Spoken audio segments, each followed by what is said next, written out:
Hello, hello, and welcome aboard another episode of the Captain's Lifestyle Podcast.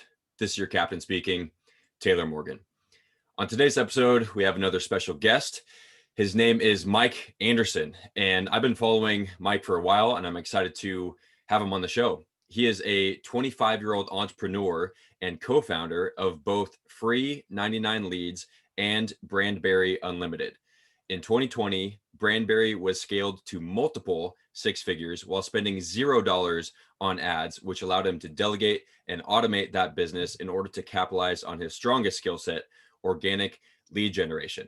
And let me just emphasize this. That was in 2020, the year when most well-established businesses, let alone, entrepreneurs, would fail. But clearly that was not the case for Mike and his business. Now, Mike and his business partner, Mike Pugliese, have opened up their exact system, helping coaches and agency owners generate 70 plus highly qualified appointments without paying for ads.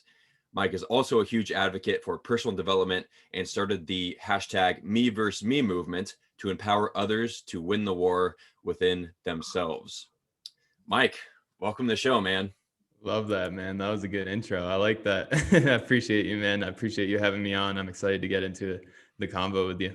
Yeah, so let's jump right in. Let's first give us a little background about yourself, because like I said, I've been following you for a while, but I really don't know much about your background and what led you to where you are now. For sure, man. Yeah. So sometimes I start off my story saying I have an unorthodox entrepreneur story, but honestly, it's seeming more like the common entrepreneur story. Now that we're in, the 2021, like crazy year that we're in now. It's crazy to even think about that.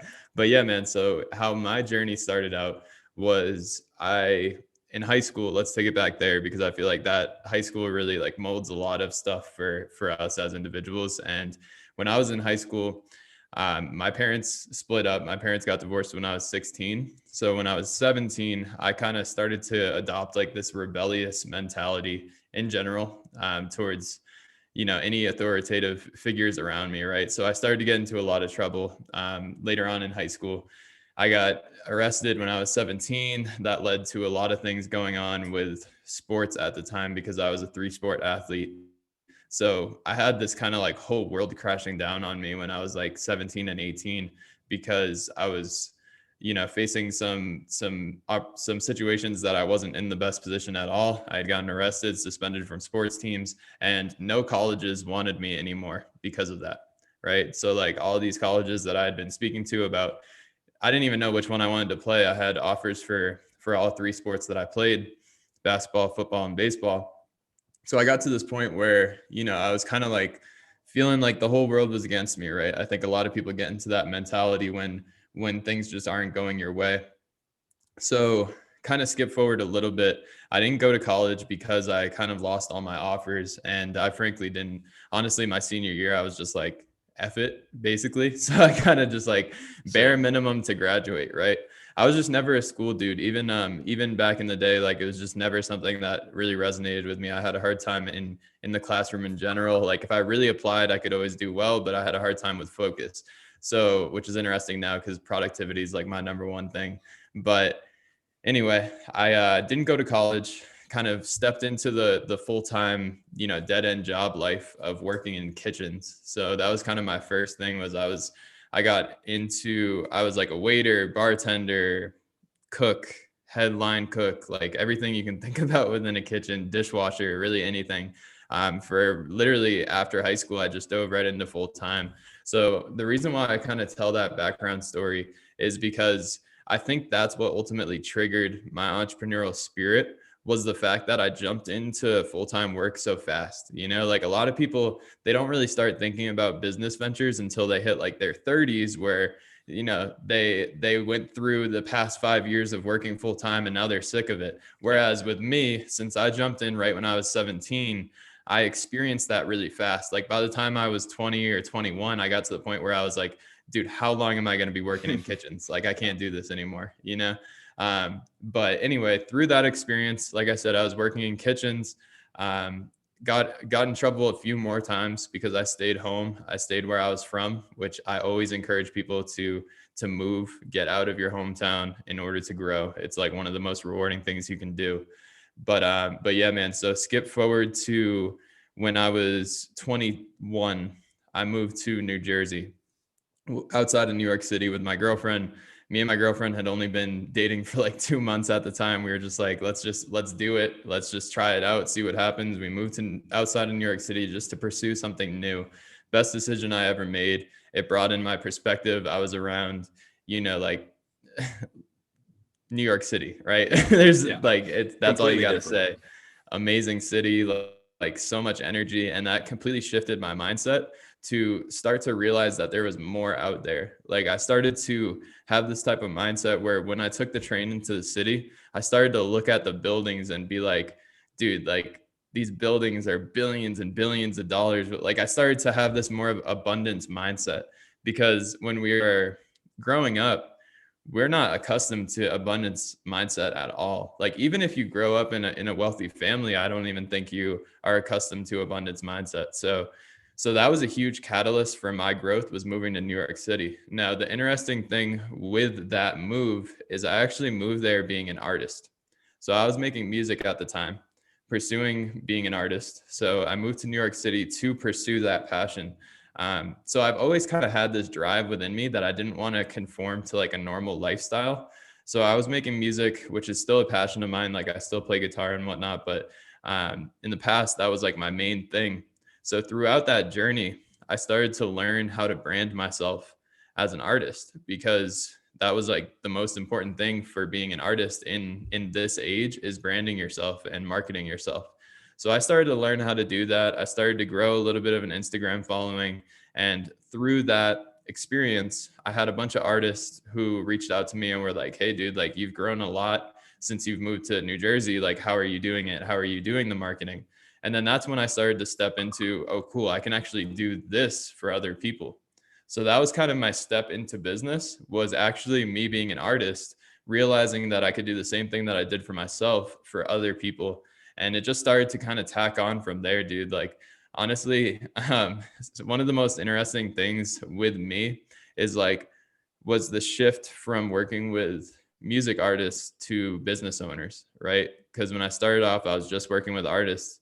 And then I was just kind of like, one day I was just like, I'm just going to portray myself as more of a businessman, and I'll probably attract more business minded people. Right. So I kind of made this huge switch where I just turned off my music career. I was like, I'm not making money from this. I am making money from this. So I'm just going to run with the thing that I'm making money from. So I turned off the switch on my music career, and I started to just put myself in places where I could network. I started to go to New York City networking events on like, rooftops, where there was like these huge millionaires there and like all these like crazy individuals that were so successful. So I started to surround myself with those people. And as a result, I started to learn how to portray myself as a certain business individual. And by certain, I mean like certainty, like having that certainty and power when I do have a conversation. And that was like a huge shift for me to step into the business world. And from there, it started to grow. I started to learn new skill sets. I started to meet more people that had, bigger problems that they needed to get solved. And then I just started to throw myself in the fire, dude. Like anything anybody needed, I said yes, and I figured it out later. And like, that's what I've told people since day one, is like, dude, just say yes and learn and figure it out. Because if it doesn't work out with that one client, you don't get the results that you should have with that one client, at least you learn the skill set and you can duplicate it moving forward. And that's been that kind of sums up, in long form, how I got to be an entrepreneur, how I started to get into the business world. Yeah. One of my favorite quotes is jump and grow wings on the way down. I live by that. It's just like, whatever you want to do, just do it, because the time is never going to be right. Just learn as you go. And that breeds growth, as you were saying. But yet there's a lot of things that I want to get into based on that intro. First off, if you care to share, what is it that you got arrested for? Yeah, for sure. So when I was 17, I got arrested for like A and B. So just assault and battery, like nothing too crazy. It was just like a situation with a few friends, like we were out and, it got rowdy, couple fights and Just being got stupid. arrested. But there was like some interesting like situations that happened within that brought on some like bigger charges that were like the scary part. So the A and B wasn't really the scary part. It was just the fact that that led to some more situations that put us in a little bit more trouble. Thankfully, with every situation I've ever been in trouble with, I've never been like convicted. I dude, by like the grace of God, whatever the universe, whatever you believe in, whoever it is was looking after me every time I got in trouble, because every time there was just some sort of loophole that somehow like my lawyer figured out. Right. So um, with that situation, I was headed towards my senior year of football. Like literally it happened like towards the end of the spring or summer, heading into football season. And my football coach looked at me and he was like, dude, you're not playing this year. Like if you have this charge hanging over you, you're not playing. Yeah. So I went back to my lawyer. I was like, what can I do to get out of this situation ASAP? I need to play football. Like, especially with all that emotion and energy, because when you're 17 and when you get arrested, like, first of all, you're not developed. Like I wasn't in my right mind, like the shit I was doing was very, it was just juvenile. Right. So I was just kind of like, dude, I snapped out of it and I was like, what can I do to get out of this situation? So I ultimately just like kind of pled and got some like community service and stuff like that out of it. Nothing too crazy, but yeah, that was the first time. And then the other times were kind of like for dumb shit too, like, like weed and all those other fun things that Yeah. we have when we're young, you know? So if you're, you know, any, if you're similar to me, which it sounds like you are, you kind of use those moments as kind of like a wake up call to move on. Because, you know, if you would have continued down that path, you wouldn't be where you are today. So were those kind of turning points in a sense, or catalysts to help you to push you to where you are today?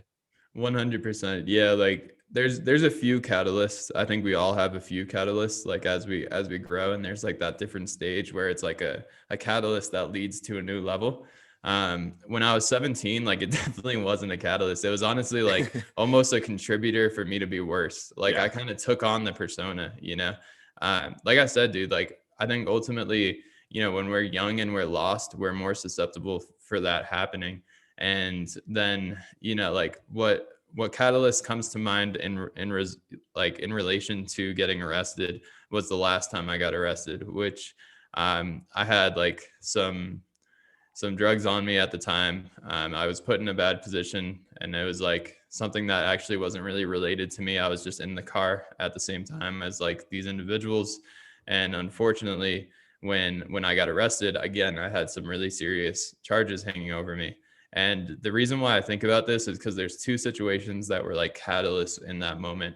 One of them was the fact that when I did get into the police car with the handcuffs on in the back seat, like I just remember like the hard plastic like behind me, like because they have the shittiest seats in the back of police cars, So it's like this hard plastic seat, and like I remember just like sitting there with my like hands behind me, and like just I remember just thinking to myself like, this is the one, like I'm fucked, like this is the one that's gonna give me some real circumstance, because every other time I got in trouble, it just somehow I was able to escape, right?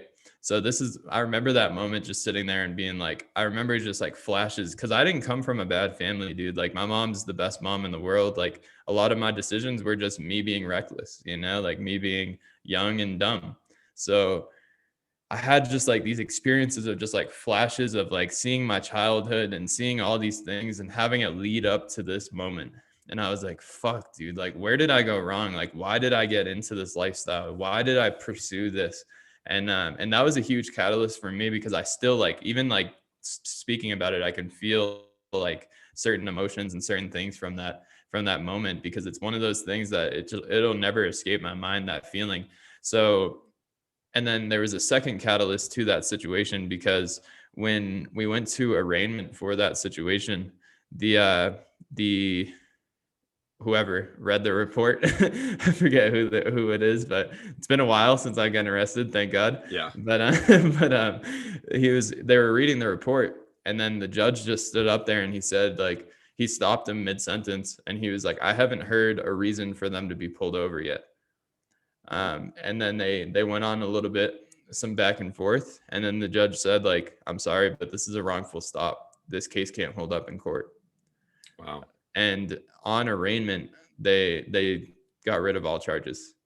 And Wow. then that moment, I remember, like, I was just so happy, right? Like, so much like emotion came over me that, like, how did this happen? Because I really thought that was the end. Like, I thought that was going to be like a 2-year sentence, and now I'm going to have jail time, and like all this stuff came to my mind. And I just remember walking out of there and being like, this has to be the end. Like, that was a feeling of like whatever it is out there, like overcoming me with, dude, this is your last time. Like, this is your last strike. We've helped you way too many times, and this is your last chance. So that was a huge catalyst for me, because that actually led me to making the decision to move to New Jersey, because I was like, I got to get the hell out of home. When we keep ourselves in the environment that we grew up in, especially if we don't have the best, you know, youth, then if we continue to keep us in that environment, like, it's never a good thing for us. So I knew I had to get the hell out of there, and I moved to New Jersey and never looked back. Never got myself involved in anything that could ever put me in any sort of trouble like that ever again. So yeah, dude, like, those two moments are very pivotal towards me just shifting my life. Yeah. It's crazy how a lot of times people have to, almost hit or completely hit rock bottom for them to actually like wake up and be like, holy shit, like, what am I doing with my life? Do I want to continue down this path? And something similar happened to me when I was 21. I never got caught, thank goodness, but I was really drunk one night. I was actually crossfaded, so I was high too for the first time. And I, long story short, I went into this house and went into this girl's room and was watching her sleep, and she woke up and was like, what the fuck? Like, what are you doing in here? And she's like, I'm going to call the cops. I was like, no, that's all right. I'll just leave. And so I left, never got caught. So thank goodness for that. But that point right there is what got me to wake up, because at the time I was in the Marine Corps. I was drinking every other weekend, just kind of not really wasting my life, but not being productive with it. Like, I was not doing what I wanted. And so I used that time to, you know, to get into all this health and wellness stuff that I'm doing today. So now my question to you is, what got you into this health and productivity, like optimization mindset in business? For sure. So let's see.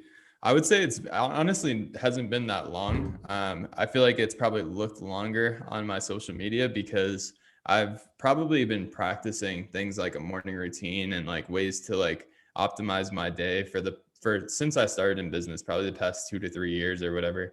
But this past 2020 was really when I started to make a huge shift towards committing to that lifestyle. Because I think sometimes it's easy to do that type of stuff and kind of just check the box, like kind of just do it just to say you do it. But it's a whole different thing when you go into it with intention. So I'll kind of talk about that, how I made that shift to the intention mindset, because that's the most important. Yeah. And with me, it really got to the point where it was actually relative to my relationship at the time.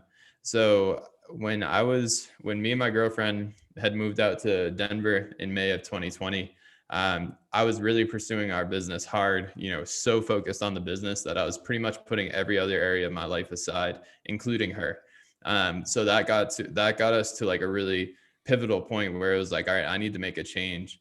And during that change, I had started working with my coach, Brody Kern and Julian Rosen. They have a program called Wake Up Wealthy. And I started working with them because I was like kind of lost, and I was just looking for someone that could kind of like show me why I was creating these issues with relationships in my life.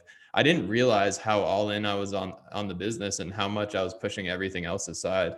So during that moment when I started working with my coaches, I started to really take my personal growth serious. And sometimes I think it takes a financial investment sometimes to take that personal growth to a whole new level. I'm a huge proponent of investing in coaches, because if you have an area of your life that you need to optimize, especially if you're an entrepreneur, a lot of times you connect things off of dollar amounts, right? Like as an entrepreneur. So sometimes when you put your form of value, aka cash, up to grow, now it's like, dude, I gotta grow. Like I just put up X amount of money to grow. Like I gotta take it serious. So that was a huge catalyst for me, was like getting into some coaching. But really, when I realized that the fact that like I was letting my ego really like take a hold of who I was when I started to realize that I needed to take a step back, kind of reassess what was important. I got kind of wrapped up in that lifestyle of just like the flashy IG entrepreneur life. And I got wrapped up in it, and I started to be around the wrong people. So I started to kind of realize that my ego was now like what I was operating as, and I wasn't operating as myself. Like my true self, I don't really care what I have, right? Like I care about the present moment and like cherishing these types of conversations that we're having, and like seeing this as value, not just like Rolexes and Rolls Royces and stuff like that, like who cares about all that? So anyway, like to touch on your point, when it comes to like the health side and like optimizing productivity, I think that as you continue to grow a business, you get to a point where you start to delegate, you start to add team members, and you start to raise your responsibility. And as you raise your responsibility, now you have people that rely on you, right? And that could be your family, that could be your employees, whatever it is. But really embodying the fact that people rely on me was something that really took me to the next level, where I was like, okay, cool. So now that I have people that rely on me for an income, people that rely on me for support, people that rely on me for guidance, now I have to really, really take this serious. Like I have to really level up. And then the other thing to realize is as you grow a business, your time becomes more expensive as a person, right?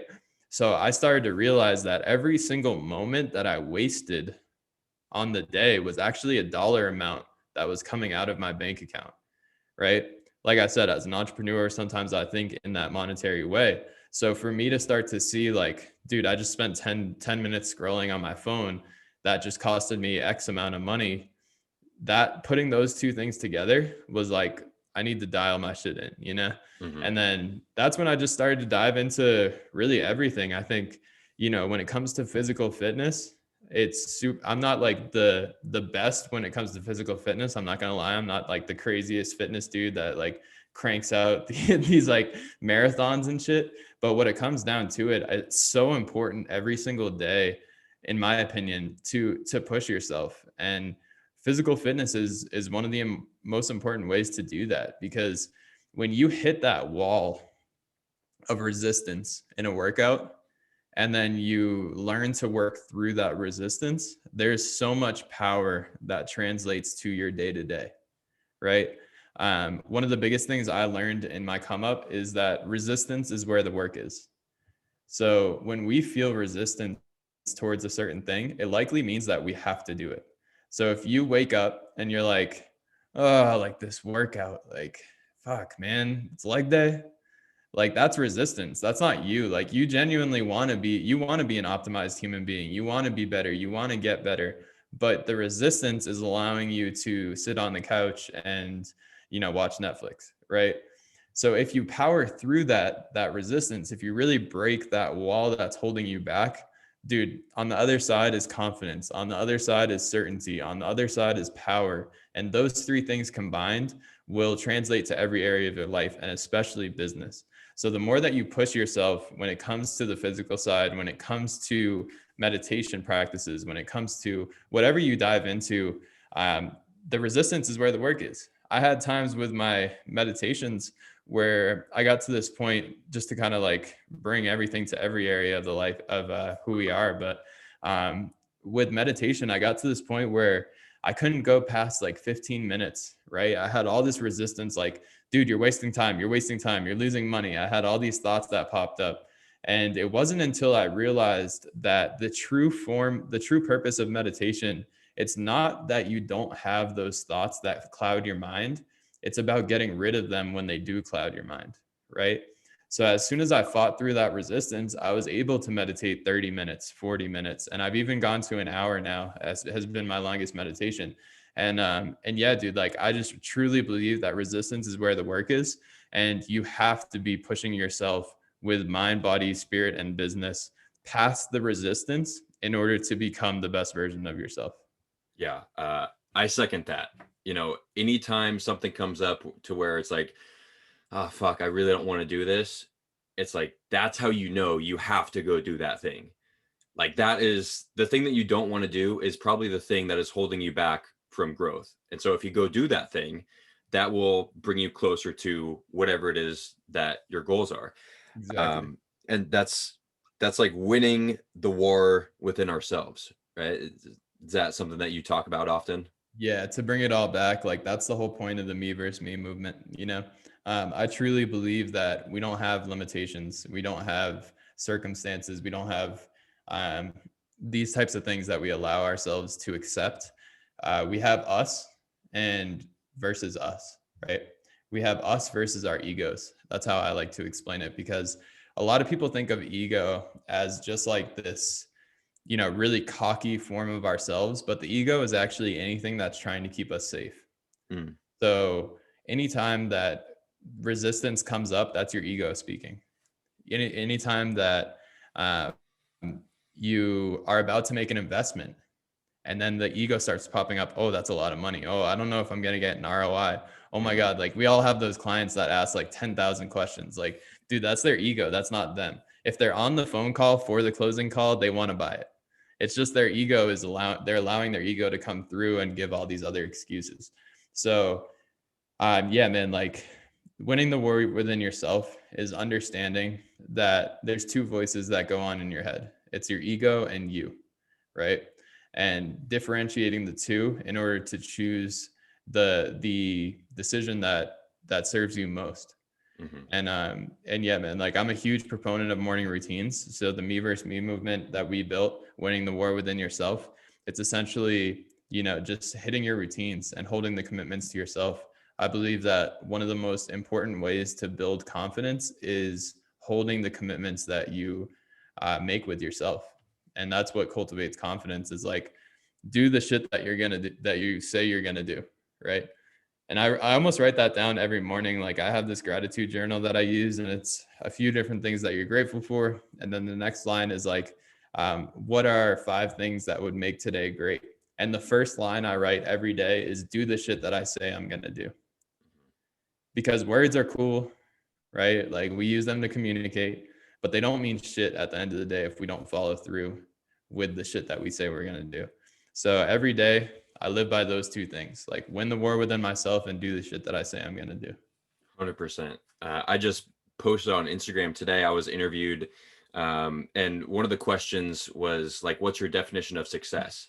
And my definition of success is happiness plus excellence. So happiness, enjoying the journey and being excellent. Helping yourself, helping other people, and helping the environment.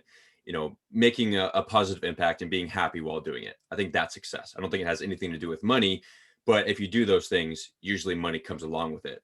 Yep. And somebody commented on the post and they were like, I would also add, my definition of success is doing the things that you say you're going to do. And that's true. That's absolutely part of it. Like what you were saying, I don't think you can feel successful if you say you're going to do this, this, and that, but then you end up going against that. And Mm. it's like, you're not, you're going against who you say you are, and you can never really truly be successful.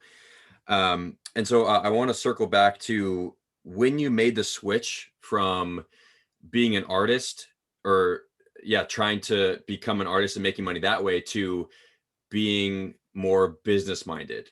And you mentioned that you just kind of made that switch, right? You never went to school for business. You didn't really like study entrepreneurship. You just noticed that people were coming to you asking for this, and you made that switch. A lot of people, when they think about, quitting their job or starting their own thing, whatever it is, they face a lot of resistance within themselves. So did you feel anything like that when you were switching from an artist to a more business minded approach?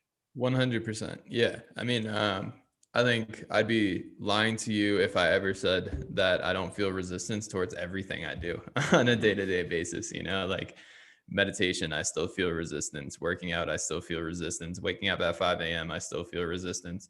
And to kind of bring it back to the situation that you're talking about, I definitely felt a lot of resistance because who the hell was I, dude? I was a 21-year-old kid that had been arrested 4 times in the past 4 years.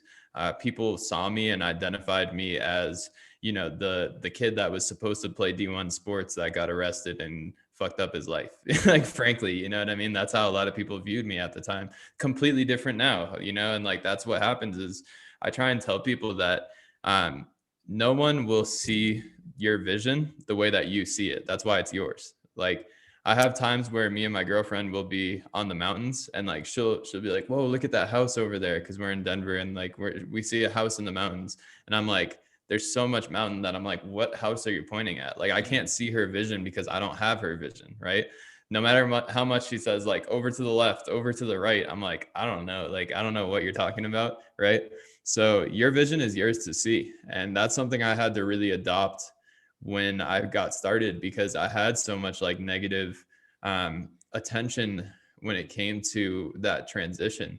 People didn't see me as a business person, but at the same time, I think that also kind of wraps back around to me moving out of my hometown. I wasn't surrounded by people that were verbally telling me they didn't believe in me, right? I was literally in a place I didn't know anybody, so it was just me and my girlfriend. So the benefit of it was the fact that like I didn't have those people in my ear telling me I couldn't. But I know for a fact that that was the energy that everybody had back home, right? Yeah. So like I still had that feeling of resistance, but yeah, man, like a ton of resistance. But there, like I said, there's always power on the other side of resistance, and I guess I understood that even though I didn't at the time. Like I understood that shit, it didn't matter what people thought. Like, this is what I wanted to pursue, so I gotta go all in. But I definitely remember situations where people had things to say. Friends have kind of dissipated and Yeah. come back and asked for jobs, and Funny how I that like, works. yeah, exactly. But yeah, dude, I mean, it just goes back to that. Like, I'll say that probably 10 times this podcast. Like, resistance is where the work is. And somehow, I guess, somewhere innate within me, I had that like understanding, even in that type of situation. Mhm. I want to go a little bit more in depth on something you said about, your vision is yours to create. And, that's so true. That's something that I talk about. But a lot of people, especially in mainstream society, they think like most people's definition of success, for example, is go to a good college, get good grades so you can get a good job. Once you get a good job, work there for 30 to 40 years. And then when you retire, you'll be happy and you'll have a family and whatever. And that is success. But as we know, a lot of people are miserable living that life because they've been living society's definition of success and society's vision for everybody. So what kind of put you into that mindset to where your vision is yours to create? Like, we probably already talked about it, but what do you think was the main kind of thing that got you more aware that you can create your own destiny and you can live the life that you want to before you're 65? Yeah, so I think this is a really good question. You're doing great on these questions off the conversation right Thank now, you. so love them. But yeah, like I think what really got me in that mind state, I didn't have the perspective that most people had when I saw people making money on the internet. When I saw people making money online, I didn't say, "Oh, that's a scam. Oh, that's this. Oh, that's that." I said, "What the hell is that? Let me Google it. Let me YouTube it. Figure it out. If it's something I can do, let me do it." Yep. Like that's what it was, right? So I think really what created that vision and understanding was seeing people online doing it.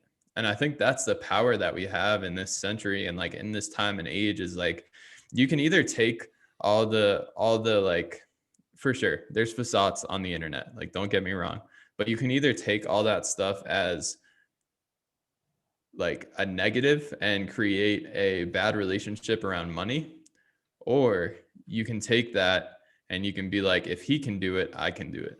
So I always saw it as that. Like I saw people online making money and I was like, dude, if he can do that, I can do that. He didn't have a degree. He didn't have this. He didn't have that. Right. So the more that I saw those types of situations happen, the more I just didn't care. Mm-hmm. And like, I can just go back again to like that moving out thing, dude. Like moving out, getting on your own in a new place that you might not even know anybody. Like it just puts you in this place where there's no limitations. Like we often create limitations based off of what's around us or the people that we spend time with, right? Your Our environment. limitations often come from that, or our parents when we grew up, and it's not their fault. They didn't try to do it, but a lot of our limitations do come from that as well. So being in an environment where I was just by myself, it was me and my girlfriend. Dude, I remember like I'm a weed smoker, and like, dude, I remember like back in the day when when I was living in Jersey when I first moved, and like I was like, fuck, we can't buy weed. Like we don't have any money, you know? Like I remember those situations like clear as day.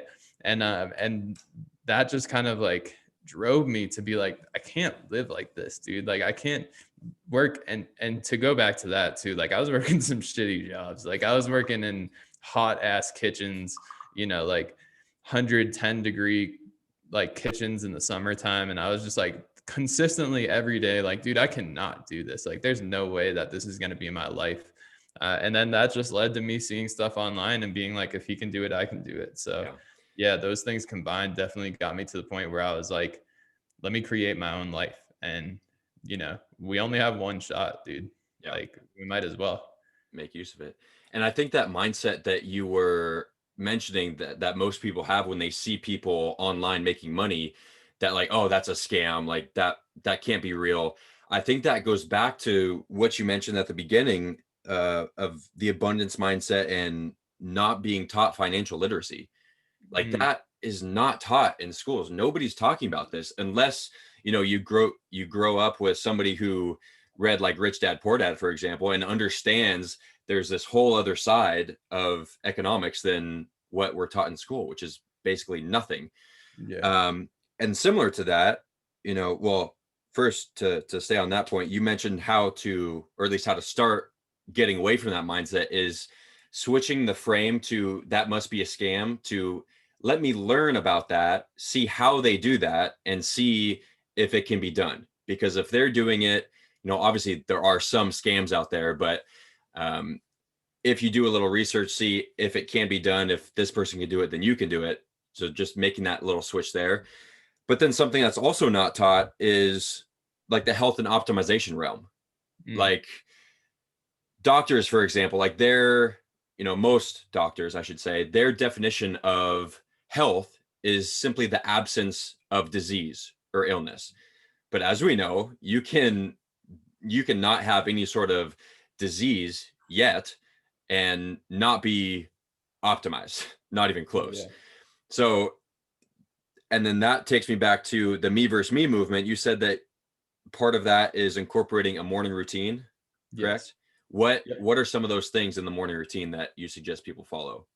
So I think that the morning routine is something that's yours to create. I think the most important part is about being committed to it and holding yourself accountable to it. So my morning routine might not be your morning routine. It might not be the listener's morning routine. But I do encourage everybody to incorporate all four areas of life, or all let's call them three for now, all three areas of life in the morning routine. So mind, body, spirit, putting all those things and whatever you feel called to do. You know, if you're religious and you pray, then that's something that you'll incorporate. If you meditate, then that's something you'll incorporate. But for me, what my morning routine looks like is I wake up at 5 a.m. Reason why I do that is because it's a commitment that I hold to myself. It gives me enough time in the morning for me to really put my time into my morning routine. So I'm not rushing it. I'm not skipping anything. If I wake up at 5, I have about we hop on our team meetings at 9 a.m. So I have 4 hours to finish my morning routine. Like I have all the time in the world to focus on me. And I think that's so important to just prioritize yourself when you start your day.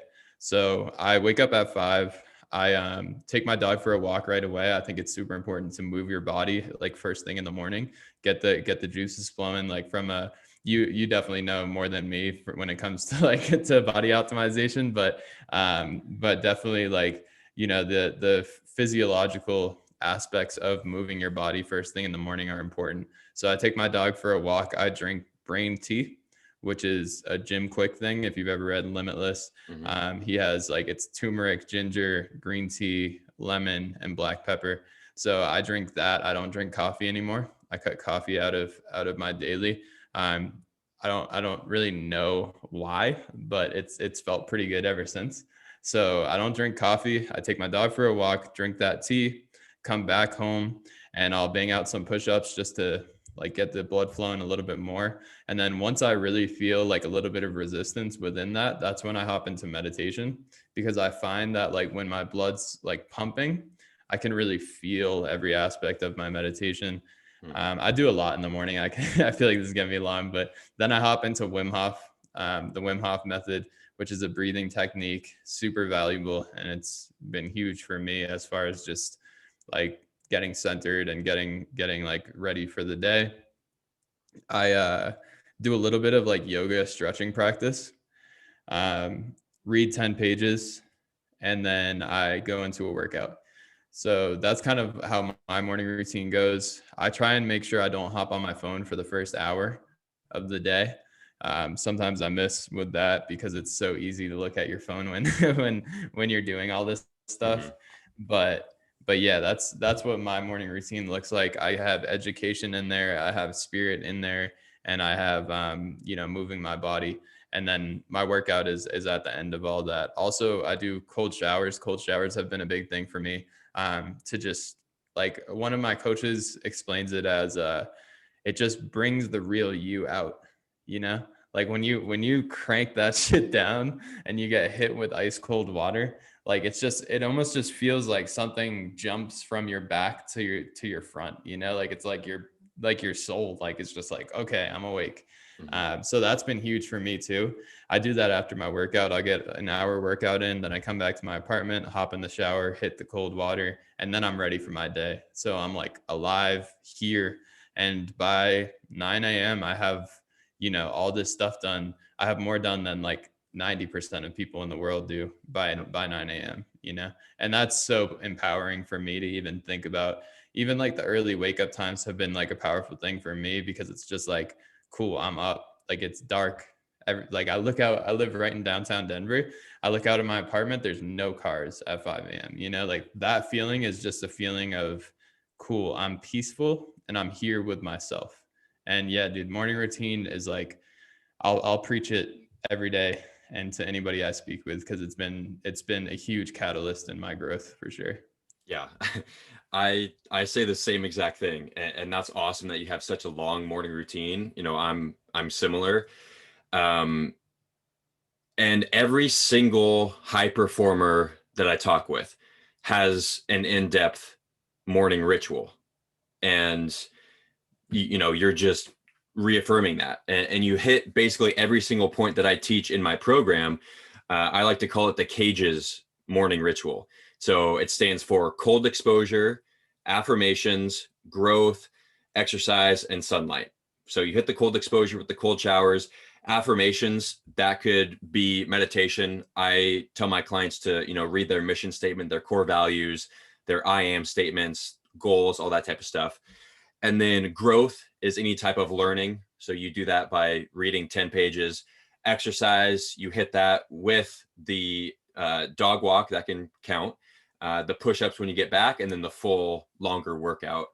And then sunlight, you get sunlight while you're walking your dog, I'm guessing, Yep. at least when it's summertime. So you hit all the components of the cages ritual that I teach all my high-performing clients. So I just want to emphasize this for my listeners. The cold showers or some form of cold exposure has been something that's come up on probably every other podcast. And if you guys don't get the point by now, take a motherfucking cold shower. Like Yeah. if me and all of my high performing, guests that I have on are saying and harping on this cold exposure thing, there's probably something behind it. So like we said, or like you said earlier in the podcast, you feel the resistance. Everybody feels the resistance for cold showers, myself included. Like before I was getting into my ice bath yesterday, I felt a little bit of resistance, but I was like, okay, that means I know that I have to go do this right now. And so it's not like, it's never going to feel comfortable. Like you have to do that because it's uncomfortable. 100%. And I love that you touched on all that in the morning ritual. Okay. Another thing I want to ask is I see you wearing a Whoop. So I know that having a quality night's sleep sets you up for a high quality morning, and a high quality morning sets you up for a better quality night. And so it's kind of this cycle. So how is your sleep? What is your Whoop telling you? So it really depends. Like sometimes my sleep's fucked up. Sometimes it's really good. I think that what I've seen with correlation is like when we're like really pushing for something big in the business, that's usually when my sleep quality declines a little bit, or my performance declines a little bit. So I'm seeing like a direct correlation with that. But yeah, the Whoop has been really big for me in understanding recovery, because recovery is so important, and it's something that we all put off because we want to just push ourselves and continue to go and go. And things like cryotherapy, and things like to your point with sunlight, like red light therapy, stuff like that. Those are all things that are really, really beneficial for improving your recovery. And yeah, dude, like I think that's the main thing when it comes to sleep. I'm somebody who I go to bed, I get in bed at like 9:30 at night. Probably pass out cold at like 10:30. So I get on average like about 6.5 to 7 hours a night. And I'm always like above like 75-ish when it comes to sleep efficiency. So I'm doing all right. I think it can be optimized. Like I know sometimes we push ourselves and we might stay up late. And I'm somebody where like I really push myself to hit my morning routine, even if I mess up my nighttime, just because I know how important that morning routine is for that specific day. Yeah.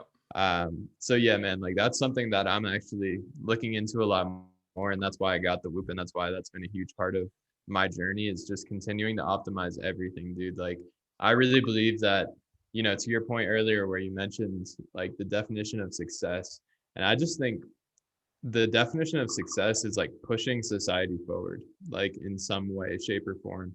And like we can't do that unless we're optimizing ourselves. And something I always say on calls, like I do a lot of calls with like multi-level marketing teams and stuff like that. And something I'll always say is like the goal is not to become a millionaire. The goal is not to make $1 billion. It's to become an optimized human being, like at its core, like optimized in every area of life. And just presence, like presence is so huge. So I know I kind of veered off away from your question on sleep a little bit, but just wanted to kind of hint at that, and the fact that like these are areas that you have to think about. It's not just like working out, taking pre-workout, taking your protein and pushing yourself until the point where you just hit like extreme exhaustion and you are like falling asleep at 2 p.m. because you're so tired, right? What it's actually about is like getting enough sleep, hitting the spiritual side, the mind side, the body side, learning, optimizing yourself. And I think a lot of people lose sight of that. Just the fact that like the main purpose is just 1% better every day. 1% better every single day leads to 365% growth at the end of the year. Like if you can just focus on 1% every day, then you can look back on a year and be like, whoa, that happened, Yeah. So that's another one of my focuses, is just 1% better every day. And sleep's one of those things that's an ongoing optimization for me, for sure. Yeah. Baby steps. Yeah. A lot of people fail because they try to do too much, too quick, too soon. But yeah, I would not put sleep in the 1% category. I think sleep is No. sleep is like the one thing that will improve your life and your business in every area. So you're doing a lot better than a lot of the entrepreneurs that I coach. I get a lot of people coming to me with some as low as 4 hours, 4 to 5 to 6 hours.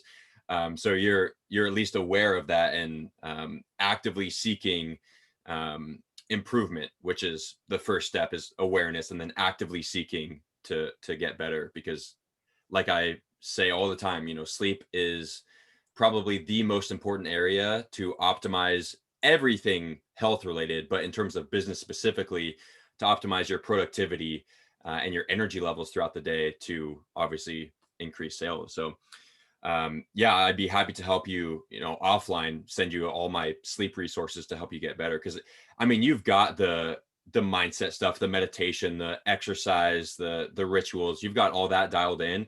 It sounds like sleep might be your lowest hanging fruit. And so once you can Yeah. optimize that, there's just so much more growth potential. Yeah, for sure. No, it definitely is. Like, that's the thing is, have you ever read the book, Why Do We Sleep? I have not, but I've heard good things. Yeah. So my brother like sent that to me one day because he was like, he like my brother works a corporate job. He works at Amazon in Seattle.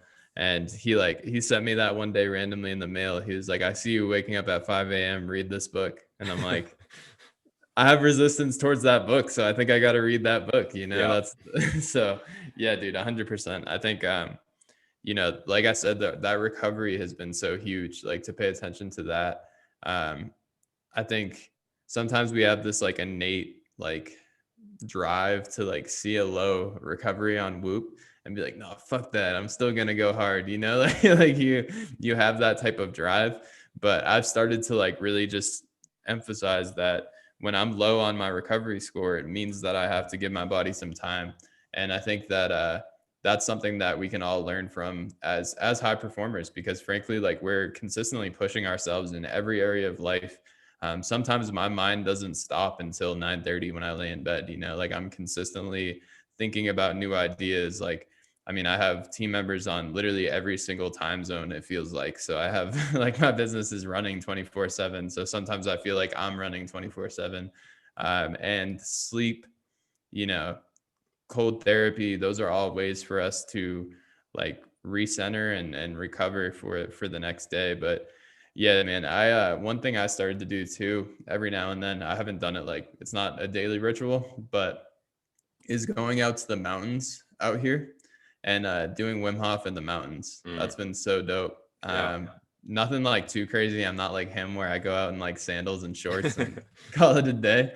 But yeah, like I'll go in like something I'm wearing right now, just a t-shirt and a sweatshirt, and like it'll be cold. Like I'm cold as hell, Yeah. but that Wim Hof will like help me center. So that's been another interesting thing that I've added every now and then. That's been huge. Nice. Yeah. For entrepreneurs especially, it can be difficult for them to understand, because the old entrepreneurial mindset is all based around how can you maximize your time. And unfortunately, the idea has been ingrained in people that, okay, in order to maximize your time, you have to cut back on sleep. But in reality, sleep is the one thing that will help you be more productive throughout your day. So it's not about cutting out your sleep. It's about getting quality sleep, maximizing your sleep, which will then lead you to maximize your day. It's like when you're working out doesn't make you stronger. Working out actually makes you weaker. It makes your muscles weaker. You get stronger when you recover from that workout, AKA sleep. And to enhance it, all these other hacks that we've talked about, red light, ice bath, all that type of stuff. So let me ask you, and then we'll wrap it up. What are some of the things that you've noticed, whether in productivity, time management, whatever, once you've started to implement a more holistic, optimized lifestyle?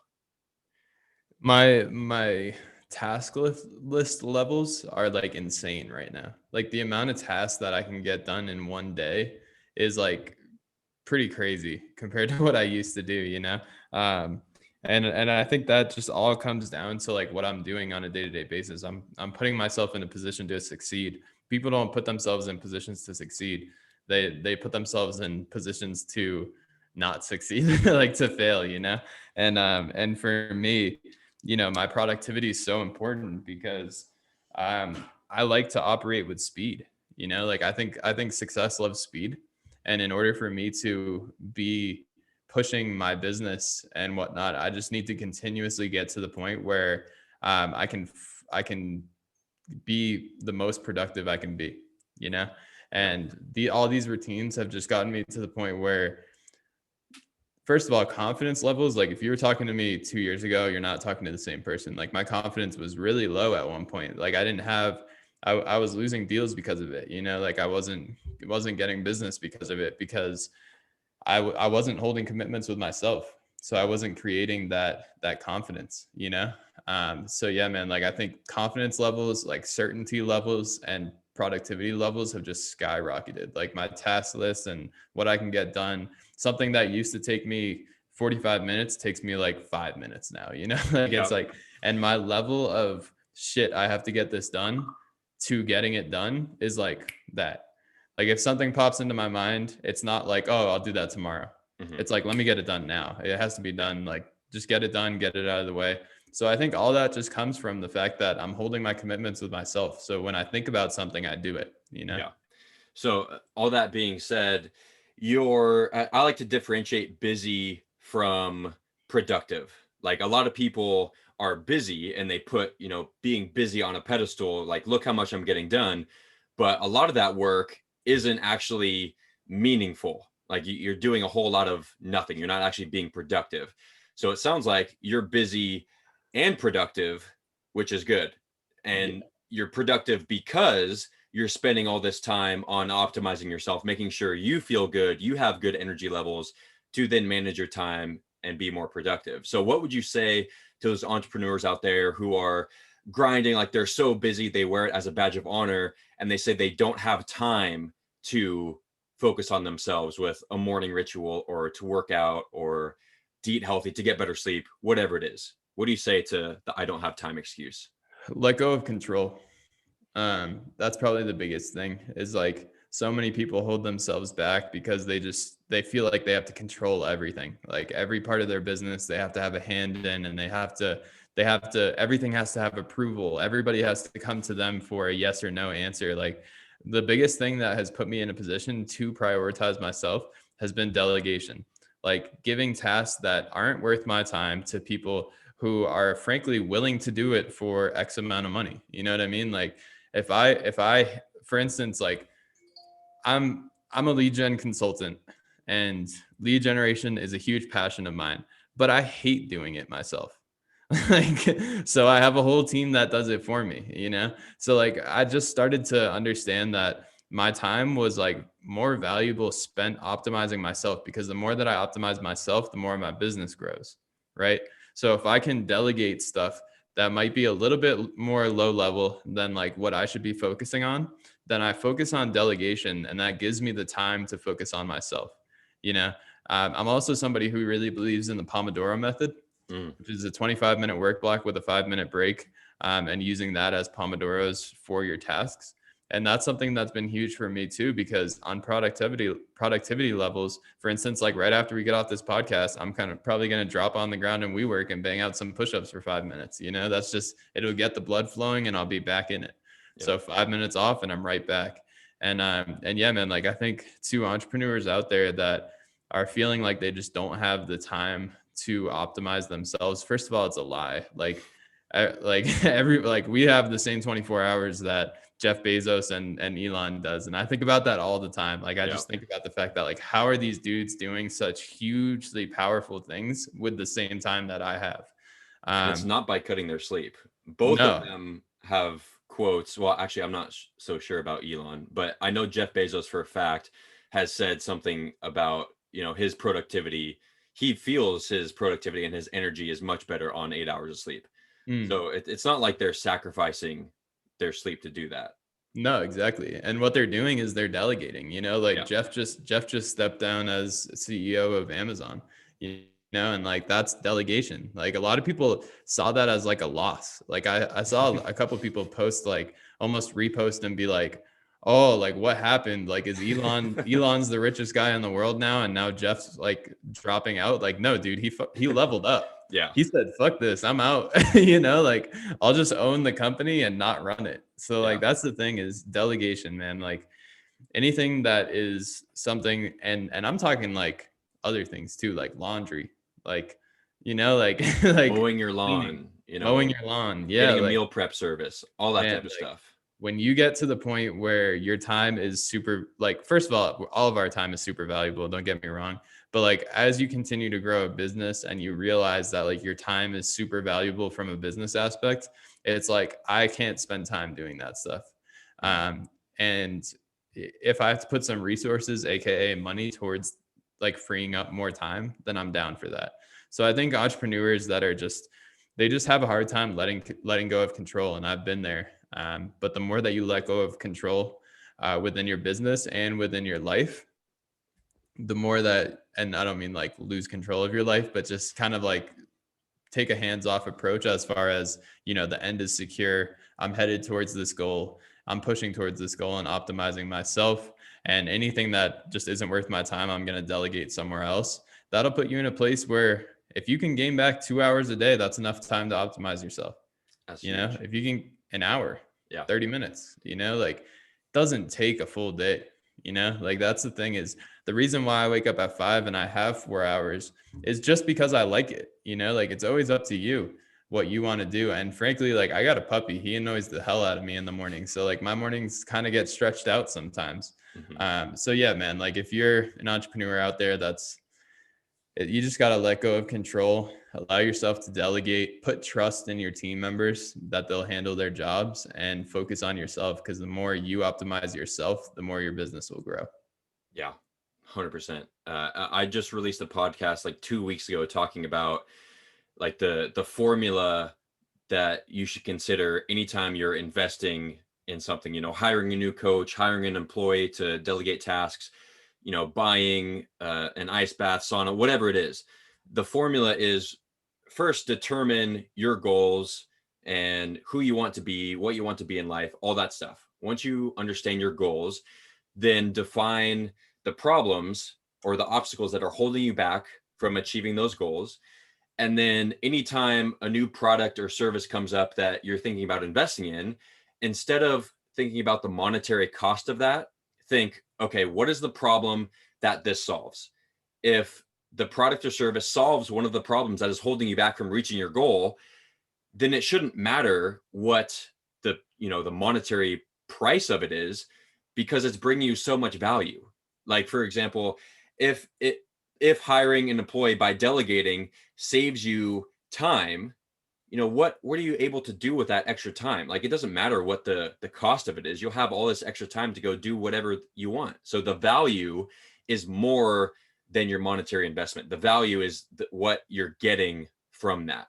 So I like to tell my clients that when they're considering delegating, because a lot of entrepreneurs definitely do have a hard time letting go of control of their business, because it's their business. They built it. They want it done their way.